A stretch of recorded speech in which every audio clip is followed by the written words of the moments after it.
Hello and welcome. Welcome, thank you to the Deputy Minister who basically already anticipated the whole panel, which is Biotech Promises in Perils. And luckily there are many promises being developed in Spain today. My name is Leonardo Quattrucci. I'll be the moderator today. I'm the policy advisor at the European Political Strategy Center at the European Commission, and also have the privilege of being a future work fellow at the Center for the Governance of Change, which is a new institution within the Instituto de Empresa under Manuel at the Department of International Relations. So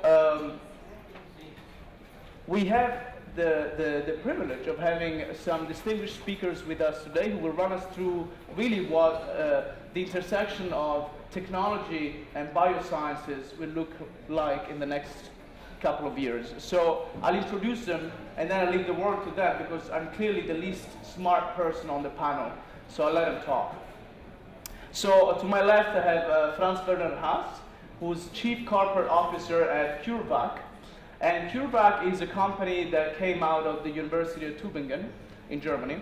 And it's basically, I told Franz, it's basically showing the X-Men that is in us. It's basically taking RNA, so something that all of us have, and programming it to tackle, to develop proteins that can tackle a wide range of diseases.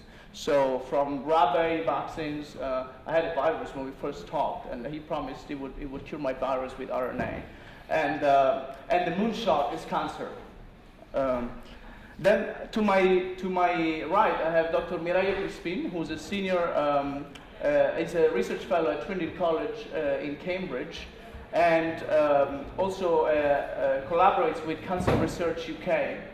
And her research interest is really at the intersection of data science and natural sciences.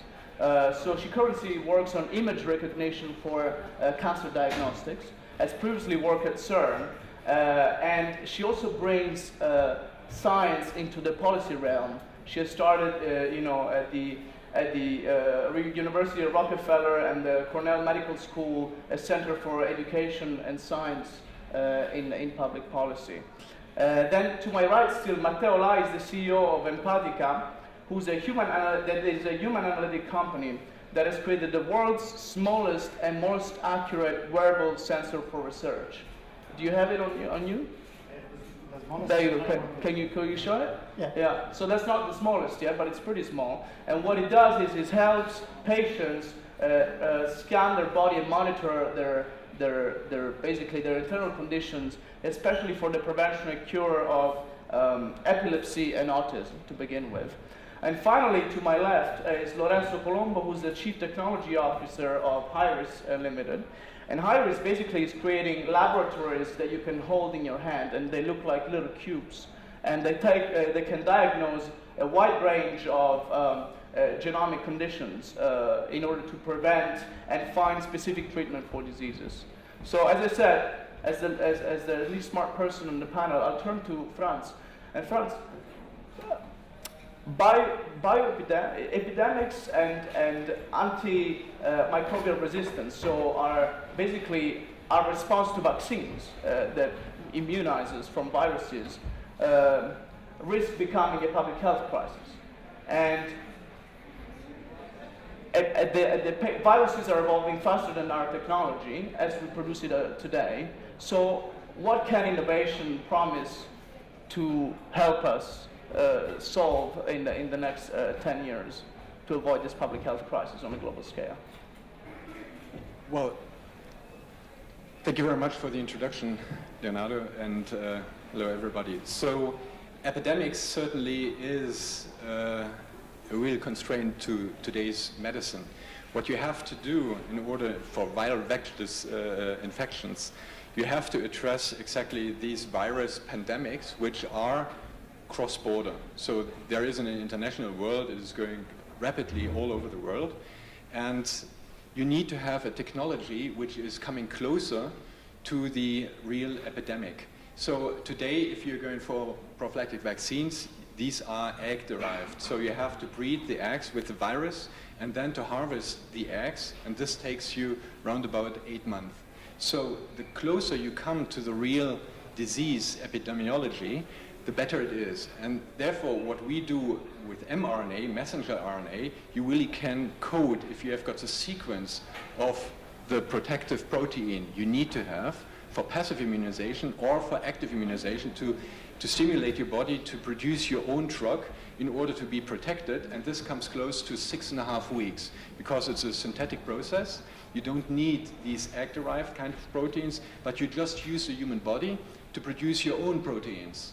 And this is like software and hardware, talking about big data. You need to have exactly the right information, give it to the body via the mRNA, which is decoded. The protein is produced within every cell you're injecting it into, and then you are protected. This is one thing. The other thing is that you need to have production facilities all over the world, because today what is happening in a pandemic scenario, first of all, the Western world is going to be delivered by the pharma companies, but if you have got just a facility to produce this very vaccine, it's very difficult. If you have got facilities all over the world which is producing just RNA, then you can combine them as a cloud, and then within 6.5 weeks you can really immunize or vaccinate the world. So this is what technologies is also going to prevent these kind of epidemics. So from eight months to 6.5 weeks to produce vaccines that save people's lives. Mireia, let me turn to you. You have the microphone.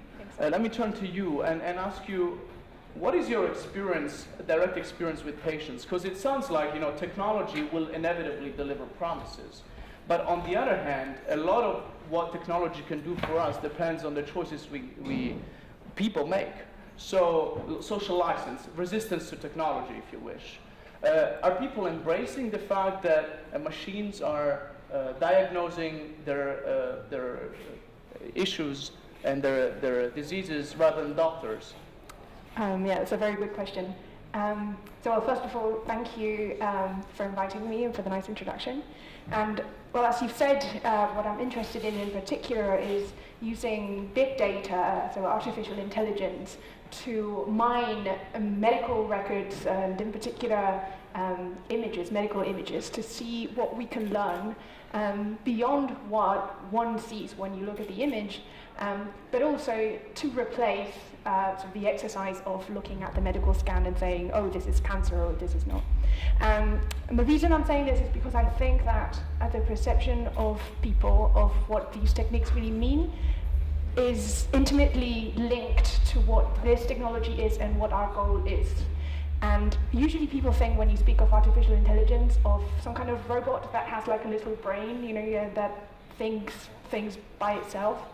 But that's not really what we mean. And when I talk about artificial intelligence, I like to use the word amplification or augmentation of the abilities that we already have as humans.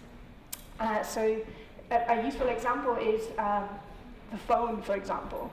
Why do we need phones? We need phones because we can't speak with someone who is in a different country, unless you have an amazing voice and somehow you can make it reach the other country. So the phone is amplifying my abilities as a human. And in a very similar way, these artificial intelligence algorithms are amplifying what we do as radiologists or what we do as pathologists. So if we look at it that way, then it's not really replacing humans. It's not a machine doing what a human should be doing. It's a machine helping what a human is already doing. And so in this sense, the algorithms that are already being used are not having such a big impact in the direct experience of a patient. And in fact, what patients really need when they go to the clinic, if you think of when you've been with a doctor, what do you want? We want that warmth from the doctor, and you want answers. You want to ask why, and you want to understand that. And that's always going to come from the doctor. And in general, what we want is those answers to be accurate and fast. And so if there is a machine that's helping the doctor with that part of the diagnosis, then mostly it is a positive response. Is it your experience on the front line that is it different when patients think about this or actually experience it? Namely, when they think about algorithms, do they get more scared than when they actually interact with the diagnostics? So I think that at this point, we're not yet at the stage where algorithms are that visible. So right now, there aren't that many trials that include like heavy machine learning algorithms. So I don't think we're at a stage where we can answer that question directly just yet. But we'll see. I mean, if you think about our lives in general and how they've changed since, let's say, 1997, 20 years ago, I think as a society we've adapted very, very quickly to all of these technologies that have so many machine learning algorithms included in them, and people are adapting very quickly. So we'll see what happens in healthcare. But so automation is not the apocalypse. That's the conclusion. But we'll come back to that in the third, or in the next session, in fact. And Matteo, let me come back to you, because you actually create machines that almost, the smallest is not with us, but now you can wear them. Eventually, they'll almost be part of you, given the technological developments that we were predicting. And the question I want to ask you, though, is how accessible will these technologies be? As an innovative startup, taking an innovation that can really turn every patient into an empowered individual that can diagnose themselves before going to the doctor, therefore reducing costs and everything. What obstacles do you find in terms of finding investment, regulatory obstacles, and balancing the two? So respecting risk and people's concern and maintaining ethical standards while not stifling innovation and finding investment that can help you grow your technology and make it more accessible. Yeah, I guess as a young company that does medical technology, you have to be creative and try to sort of move around the many blocks that you find. And to answer the first point about sort of inequality of new technologies, I think like all new technologies, especially in the medical field, they go to rich people first, and that's our case as well. I mean, the first device that we developed is sold to it's pretty expensive, and it's sold to hospitals, universities, pharma companies, NASA, armies. And what we wanted to do was to help people directly, being able to have a better lifestyle and sort of in this case, it's a life-saving technology. So when we use the sort of the funds that we got from selling to people that have a lot of money to develop a device that could be sold directly to consumers. And in this case, this device that I have has one application on the market now for alerting people that suffer from epilepsy. When a seizure happens, especially at night, can be life-threatening. So if you don't have a caregiver intervening right away, you risk having a respiratory attack, for example. So we help with that, and it's the best technology that's available. Today it wasn't possible till a few years ago. And so when we did a crowdfunding campaign, because this sort of technology sometimes they're not easy to finance, and we made a pledge that for each device that was sold to one of the North American rich customers, we will give one for free to a family that had the same disease, exact same form of epilepsy, but just couldn't afford it. So we try to sort of do our part. But the truth is that for the first years of a technology, it's not accessible to everybody. All right. How many of you are entrepreneurs in the room? How many of you have a startup? It's 1, 2. How many of you think will have a startup or want to start up? You already did it, so you're a step ahead. How many of you are based in Europe? Okay. How easy was it for you to get public funding in Europe vis-a-vis the United States in terms of innovation? What's the interface with government and innovation? Well, we didn't have any funds from the public. Because you're based both in Milan and Boston. Yeah. I had to the company is a spin-off of MIT, but my co-founders and I are Italian, so it's engineers are cheaper in Italy, if any of you is aware, than Boston. And it was pretty difficult because basically people give you money where you either don't need the money anymore to a certain extent, or the technology is such a stage that is basically a safer bet. So you sort of have to make the best you can of developing a technology to a certain stage where it is a proof of concept so that you can get more trust and then move forward with that with better results. But it's a very I mean, at least for us, it was very complicated because there wasn't really this type of technology available, and it was very risky. I mean, it wasn't proven to work. So, I mean, I guess the US as a market are more, both because of the market and the mindset, are more prone to sort of believe in the future and invest more than in Europe. Certainly, I mean, that my own country in Italy, for sure. Right. And it'd be interesting to see if the experience... Franz, please, come in. Can I make a comment to that? So just because we had a fundraising, we are 17 years now in business, we had a fundraising in 2015. So we collected 170 million during this year. And in entire Germany, during this period of time, have been invested 370 million. In the first half of 2015, only in the Boston area, there have been in biotech invested $3 billion US. So this is just a comparison, Germany and the US, and not only US, only this very region. So it's absolutely different stakes. This is from early investment into later stage biotech companies, so it's a huge difference. Mm-hmm. Most probably the same in Italy as well. In Italy we're maybe even at a slightly lower level, but as Matteo was saying, research and development in Italy is quite cheaper compared to other countries. So you can have quite a good efficiency. So you can get good results with low money. And then also for startups, can be an opportunity to be diluted a little bit less at the first stages. So, okay, it's not Boston, but... So you're saying at the start, really at the initial stage of starting up, it's easier to get funding in Europe than the US? Small funding, you can find it easily, I would say, in Milan, because a lot of people now it's investing private capital in startups.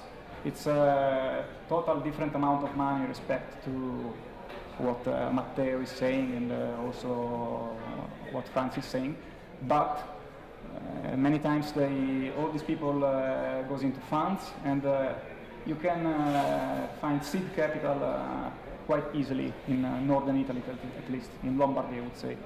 Okay. And I was pretty impressed by that because it's the first startup I'm in. I come from a great company, so it's a great experience since now. I would recommend. So let me ask you all a question since we paused on this. The race for innovation is global, though. It's not just Italy, Europe, or the US. And basically, one of the biggest questions we're facing now is how do we balance what some people call the precautionary principle, so making sure that when you're at the intersection between technology and life sciences, you're playing with people's health and lives. So you have to make sure that your patients are safe first.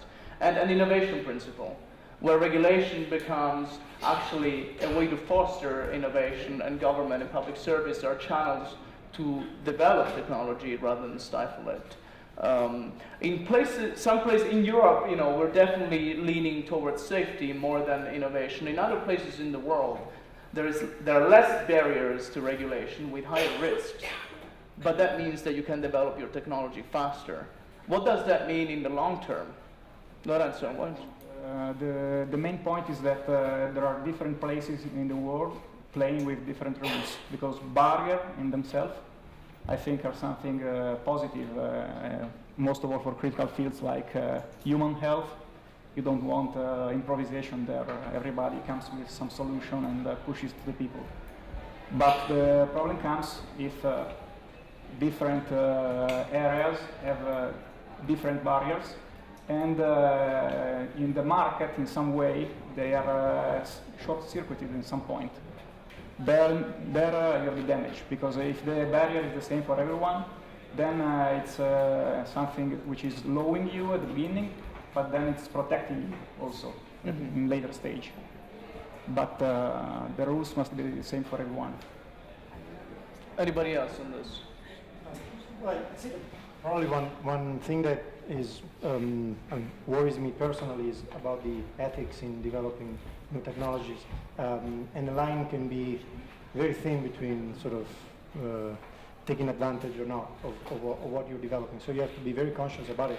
And I guess, at least as sort of a European type of entrepreneur, you sort of have an heritage in considering human life in some way. There's other places where regulation is a different system and where the government is involved, and there are a massive, unprecedented amount of investment in technologies. I mean, you can guess like which part of the world I'm talking about on the east, and still you have to face it because at the end, like it's one global world.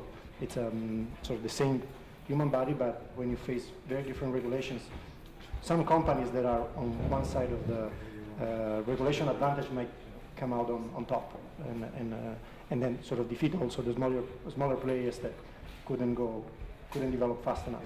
So is the risk that you are going to stick to the rules and play for the safety of your customers, and at the same time, the same technology may be developed in another place of the world with lower barriers, regulatory barriers, and it's going to enter the market anyhow, bringing new risk to the market?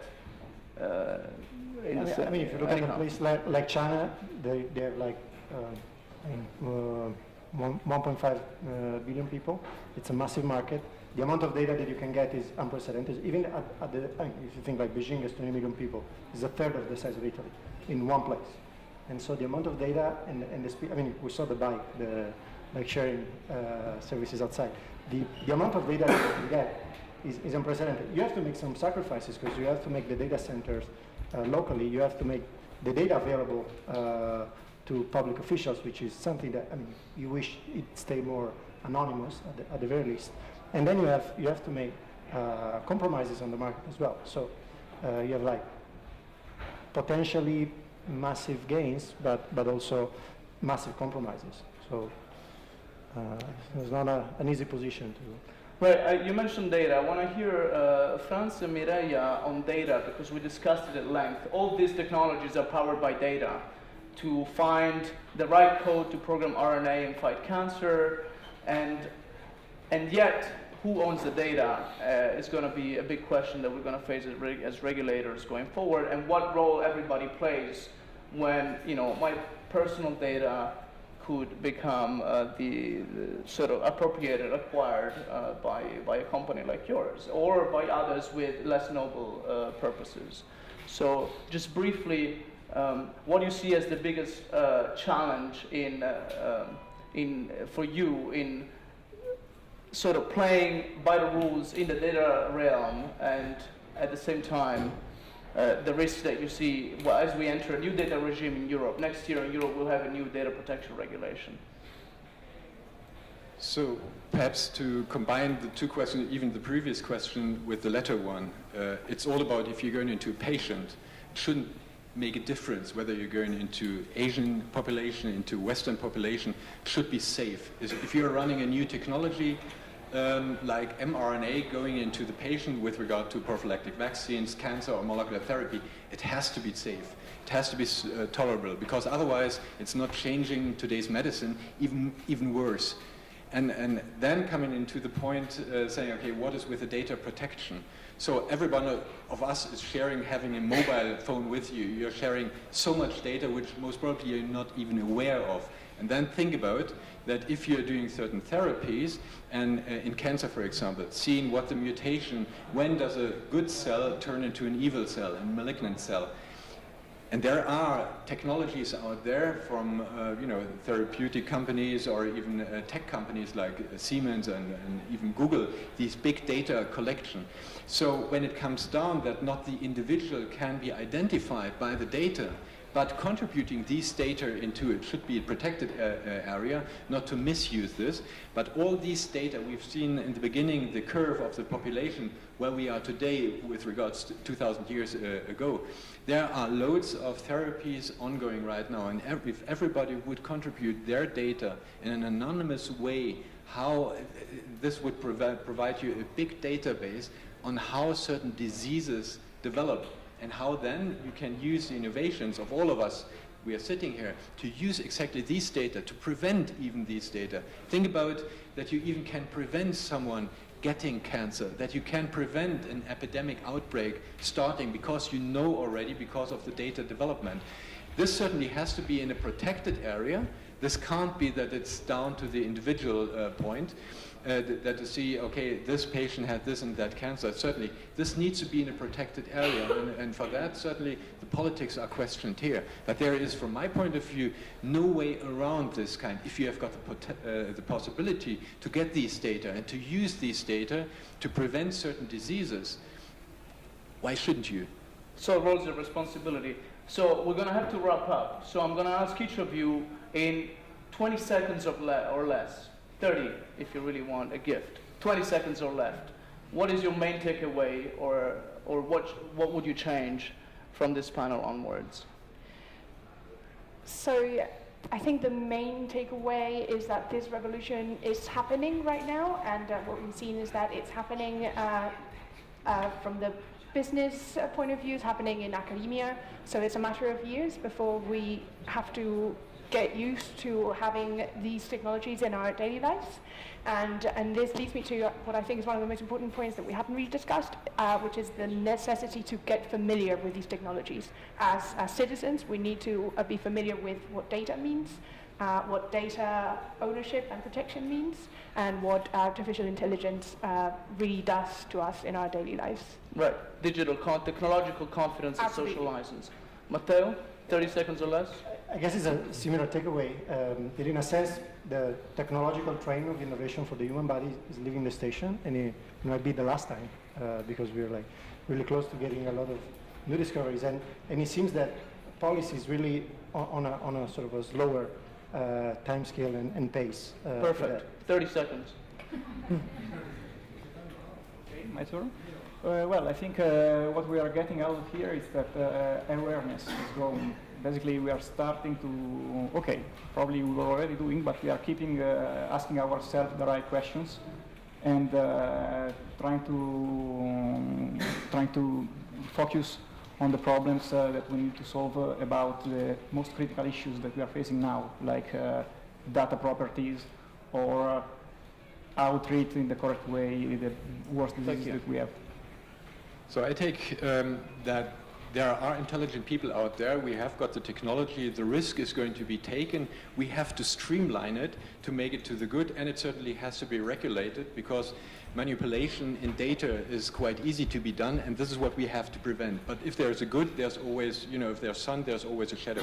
We have to prevent this. So it's our choice. And please give me a hand in thanking our distinguished panelists today that have brought us into the future, reminded that the future is today's choice. Thank you very much.